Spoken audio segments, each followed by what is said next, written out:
Welcome back to this episode of the Deep Penetration Podcast. My name is Danny, and I'm a love and self-esteem coach that works with the LGBTQ plus community. I work a lot with gay and bisexual men on all matters of self-esteem, self-acceptance, self-love, really learning how to cultivate and grow healthy, sustainable relationships. If this is your first time listening in, visiting wherever you are watching or listening from, please make sure you are subscribing because it helps me to be able to continue to have these conversations with you guys and unpack a lot of these subjects that I personally think are very important that we should be talking about. So common misconceptions that we have, stereotypes that we have within the community, outside of the community, so that we can all really essentially come together, right? And get on the same page about things. So again, if this is your first time watching, if this is your first time visiting, welcome. If you are coming back, then welcome back. So what are we talking about today? As I mentioned before in many of my other podcast episodes, some days we go really deep and we talk about very deep subjects, and other days we kind of just talk about general, dating tips and tricks and recommendations and things more so on the surface, right? So today we are talking about dating somebody who is in their 30s and still living at home with their parents. So I think for me, in the world of modern dating, especially in the queer community, there is this expectation for people to have their shit together all the time. And look, as a love and self-esteem coach, I completely understand why, right? I get the concept of wanting to match with someone that appears to have their life all together. For many of you, really what it does is it represents stability and a level of success that is very attractive. But what I have come to find over the years is that as queer men, we hold ourselves to a much higher standard. Our experiences with rejection, invalidation, criticism, and just overall judgment really drive us to and inspire us really to want to prove to everyone that ever doubted us wrong. We want to prove to them that we are more than they ever anticipated or expected us to become. We want to prove to them that we are better than them in a lot of ways. And that's not necessarily to say that you don't want to prove it to yourself, right? Because I think a lot of the driving factor here too is to prove to yourself that you can do these things, that you can overcome these obstacles, that you can really succeed in life, right? In the face of adversity and all of the things that you have experienced in your life. But you would be lying, I think, personally, if you didn't acknowledge that a lot of that fuel and the catalyst comes from the rejection we have experienced in our life, right? And there are also many of you that have had very tumultuous upbringings, and in order to free yourself from that living situation, you had to succeed, or at least take the leap to regain a sense of self and independence, right? The accumulation of all of these experiences, our personal struggles, and our desire to thrive and not just survive results in a higher standard, higher than most can achieve. So, I think that also kind of gets into the conversation about perfectionism and how creating this image of perfection actually perpetuates failure.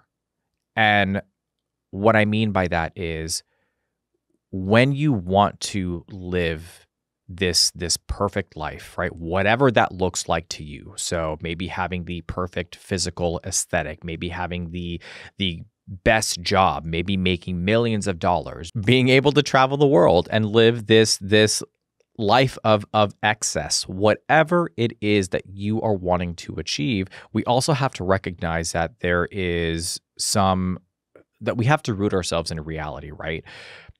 Be present, enjoy life as it comes, really learn from the experiences, and not always feel like we have to portray ourselves in this perfect way, because really what that boils down to is just insecurities, right? We're trying to control our life and our situation because that's what makes us feel comfortable. So let me paint a picture for you, right? Let me try to do my best at this, right? So here's a scenario, right? You go on a date with this incredible guy and you hit it off. And he is funny, he's kind, he's emotionally intelligent, present, handsome, all the things. And you're thinking to yourself, "Oh my God, this is way too good to be true.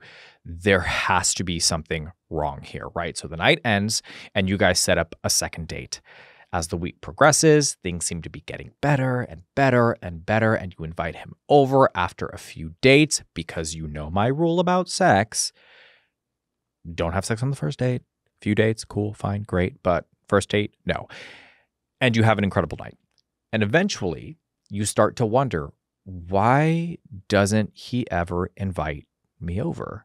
So one night, you ask the question, and you ask, it's pretty straightforward. And you say, "Why don't you ever invite me over to your place?" And he responds with, "Well, I've been a little nervous to mention this, but I live with my parents."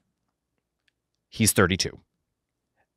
For most queer men that I know and have interacted with, that would be a deal breaker right there, right? That would be the end of that. And I have worked with many clients in the past that have dealt with this exact situation and decided to walk away from the relationship, the getting to know this person, right? Wherever you guys were at that point in your dating journey. And that relationship or that person or that dynamic had great potential. But because he lived with his parents, that was it. It was too much.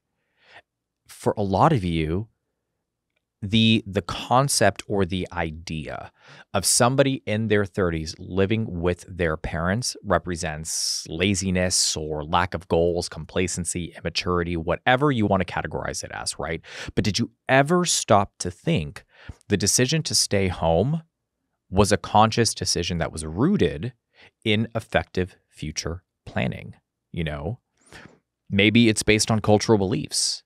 Or maybe he's a caretaker for an aging or an ill parent. And I always challenge my clients, and I challenge you now as well, if you have ever been in the situation and walked away, why, right? Why did you do that? I know for myself, let's be super real here, right? I think a lot of people have this image in their mind of people that are on social media and are presenting themselves in a very specific way, that we all have our lives together.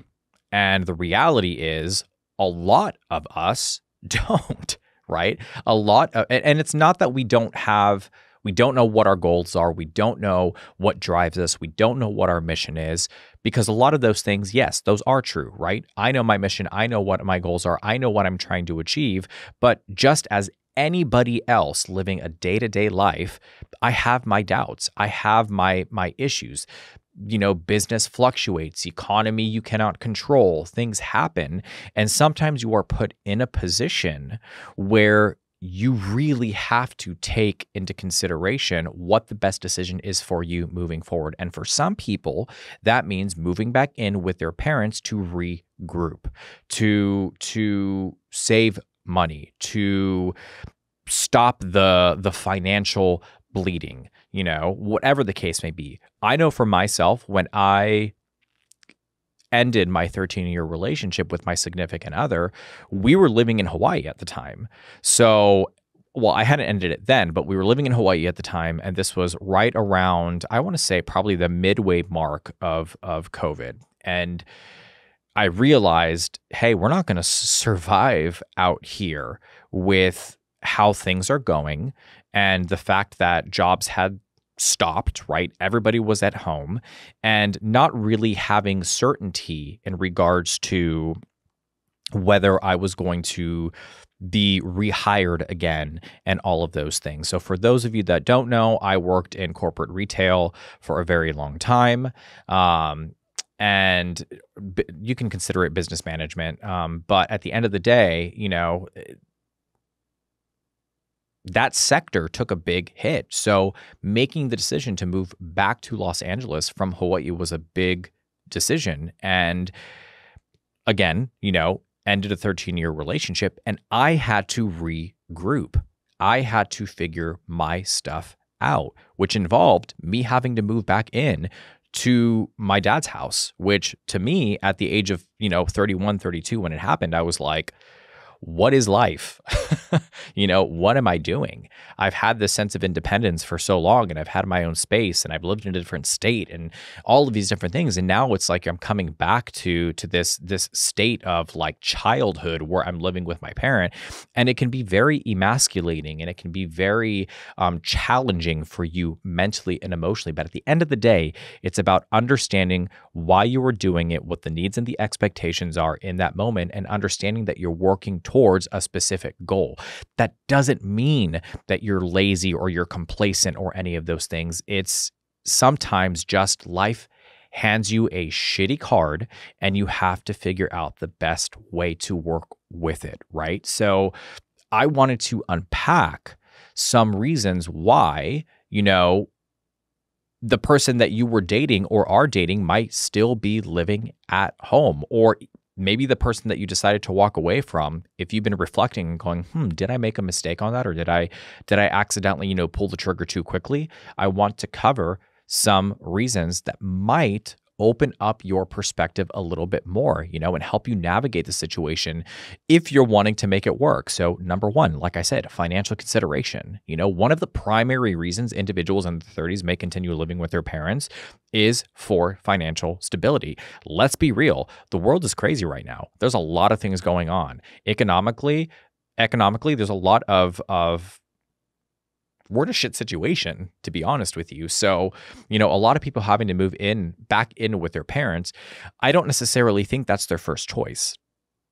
I don't think that that's what they're super excited to do. For some, maybe, but for a majority of people, losing that sense of independence is difficult. But for me, I think it's a very smart decision for them to do that because they're creating stability for themselves and for their future, So there are many factors here. There's student loan debt, there's high living costs, and there's a challenging job market that can make it incredibly difficult for individuals to afford independent living at this point. So living with his parents can provide financial support and a chance to save money for future goals like home ownership or career advancement, however you want to look at it. The second thing here to take into consideration is cultural and familial dynamics, right? Family dynamics. In some cultures, particularly Latino culture, which I can speak on because I am Latino, living at home with parents well into adulthood is pretty common and socially acceptable. There's strong family ties, right? A sense of responsibility towards your parents and extended family members that may influence an individual's decision to continue living at home. So cultural values and expectations play a significant role in this scenario. I mean, George, you're Latino, so pretty common, right? It's not uncommon for people to stay at home until they're married or in a serious relationship and are starting their own family. And even people who are starting their own family sometimes still live with grandparents or parents to help raise the kids and as a support unit, right? And the thing with, I think, American culture is there is this deep sense of like independence. Everybody has to have their independence. And it's like the second you turn 18, you're out the door and you're living your life, right? You're kicked out of the nest immediately. I'm wearing shorts. It's okay. We're just going to keep going. But you're kicked out of the nest. This is why I only film from the top up. So You guys just got let in on a little filming secret. It's a good thing I'm not like butt naked on the bottom half because that'd be awkward. But or maybe you'd like it. Whatever. I'm just okay. I need to stop. So, anyways, you get kicked out right at 18 years old, or you desperately want to create your own life and all of those things. And look, at the end of the day, I respect that. I appreciate that. I commend anybody who wants to try to create their own life and survive on their own. But I think we also have to understand that there are different perspectives here, right? There's different ways in which people do things, and we're so quick to judge somebody for something that is different than what we perceive or we are used to or we consider to be normal. So really kind of opening up your mind and allowing yourself to take in different situations, different scenarios, different perspectives, and try to understand that that is normal for a lot of people. Another thing here, right, is emotional or caregiving responsibilities. So this one again has to do with family dynamics, right? So maybe it includes the need to have to provide some kind of emotional or physical support for a parent or family members, right? And that very much can contribute to a person's decision to stay home. And this may be particularly true for individuals with aging parents or those who are facing health challenges, right? Responsibilities related to caregiving can delay a lot of people's transition into independent living. And if you ask me, I think a person who prioritizes their parents and is willing to sacrifice a portion of their life to take care of the people that raised them and got them to where they are in their life, I think that's sexy. I think that that is attractive because it shows me that the person has empathy and compassion and a heart and has patience and is willing to put their ego aside for the right thing, right? Now, obviously, when we're talking about relationship dynamics and being able to cultivate a healthy relationship, there also have to be boundaries involved, right? So balance in life. If you're in a relationship with somebody who's a caregiver to their parent and 98% of their time is spent taking care of that parent, I think it's okay to evaluate your position in that person's life, right? And it doesn't make you a bad person if you decide to walk away from that relationship, because at the end of the day, a relationship requires time and energy and investment so that it can grow, so that you can connect on a deeper level, so that you can really start to grow love and commitment and all of those things. So if you're not getting that energy, again, maybe not that person's fault either. They just have been handed a really shitty card in life and they're just trying to manage the best way that they can.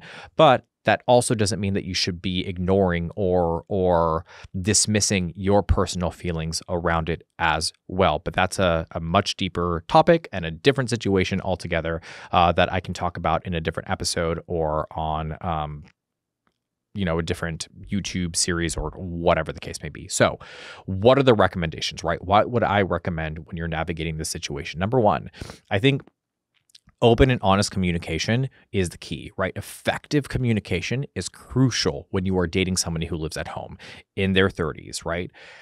Have talks about the living situation, their reason for living at home, and their plans for the future, and express your own personal needs and concerns and expectations in a non-judgmental way. That's incredibly important, right? So by understanding each other's perspectives, you can work together to find common ground or mutual understanding. Number two is assess compatibility and future goals. So consider how the living situation aligns with your own values and goals and visions for the future. Reflect on your expectations when it comes to independence and privacy and autonomy and all of those things, and assess whether your values and your long-term goals align with your partner's situation. Compatibilities in these areas is crucial for a healthy and fulfilling relationship. And the reason why I emphasize the word realistic is because, let's say, for example, you are wanting to live this independent life and you're wanting to have a home and you're wanting to do all of those things, but you yourself don't have the financial means to do so, and you are expecting your partner to provide that for you. That's not a realistic goal. So expecting your partner to leave their situation in which they have found a sense of stability and are able to work towards their financial goals, if you expect them to sacrifice that to provide you with stability and foundation and all of those things, and you are unable to contribute on your end, I think we need to reevaluate that a little bit, right? The third thing here is, again, evaluate personal boundaries. So living with a partner who is in their 30s and is still at home, I think requires some pretty clear boundaries. So discuss and establish what those boundaries are. And it would probably be around topics like privacy, alone time, shared responsibility within the home. It's essential to ensure that both of you guys have space to pursue your own individual interests, to socialize with friends, and to maintain a healthy sense of independence within the relationship if you guys are living at home with either one of your parents. I think it also involves, as the partner who is living at home with your parents, having a very clear conversation with your parents about those boundaries as well. I get it. It may be a little bit uncomfortable and maybe a little bit awkward because you are living in their home, in their space, but your parents also have to recognize, and I'm sure do recognize, that you are an adult and you are in a romantic relationship and that there are some boundaries that need to be set here, right? The other thing here is supporting and encouraging independence. So if your partner expresses the desire to move towards more of an independent living, offer support and encouragement, right? Help them to explore potential avenues for better financial stability. So maybe that involves career advancements, additional education, whatever it is, just be supportive. Together, you guys can work towards a shared goal and support each other in that transition. Because at the end of the day, a relationship is about teamwork. It's not just about the self, right? It's not just about me, I. What's that phrase? There is no I in team, or something like that, right? So thinking about the unit. Now, again, that doesn't mean that you shouldn't create personal boundaries that are healthy boundaries to maintain a sense of independence so that you can retain your self-identity. But if you are only focused on yourself and your feelings and how you want your life to be, then maybe you're not ready for a relationship. The other thing here, right, which is the fifth thing, is consider the bigger picture. Evaluate your overall compatibility and connection in the relationship beyond the living situation. Assess the strength of the emotional connection, your shared values, and the more important aspects of life and building a life together. The living situation is just one factor. It's just one part of the relationship dynamic, and it's important to consider the entirety of the connection before making any judgments or making any decisions. The other thing to keep in mind here is living at home with parents is not the worst thing that could happen, right? There are far worse things. There is homelessness. There is massive amounts of debts that would be difficult to get out of. And if you are in that current situation, I empathize with you. I know how difficult it can be to navigate that situation. But in the context of dating, somebody who lives at home with their parents does not mean that they are a failure. That does not mean that they are unable to navigate a healthy relationship. That does not mean that they are immature and are not going to be able to step up to the plate. You have to give that person a chance. And if everything else aligns, right? If the core values align, if their characteristics or who they are as a person is something that you find attractive and you connect to, the chemistry is there. Good communication, right? All the cornerstones and the pillars of the relationship are there, and that singular situation is what is keeping you from potentially trying to move forward in the relationship. I think you should probably take a step back and reflect and evaluate why, because I think that might be more so a you issue than a them issue. So just food for thought. Anyways, that is the end of the episode. I personally like to have open and candid conversations with people. So if this is a situation that you've been in, if you are currently going through this situation, even if you disagree, right, make sure that you are commenting, that we are having open discussions about that. I think that's incredibly important. And again, remember, if this is your first time visiting the podcast, the YouTube channel, wherever it is that you are visiting, make sure you are subscribing.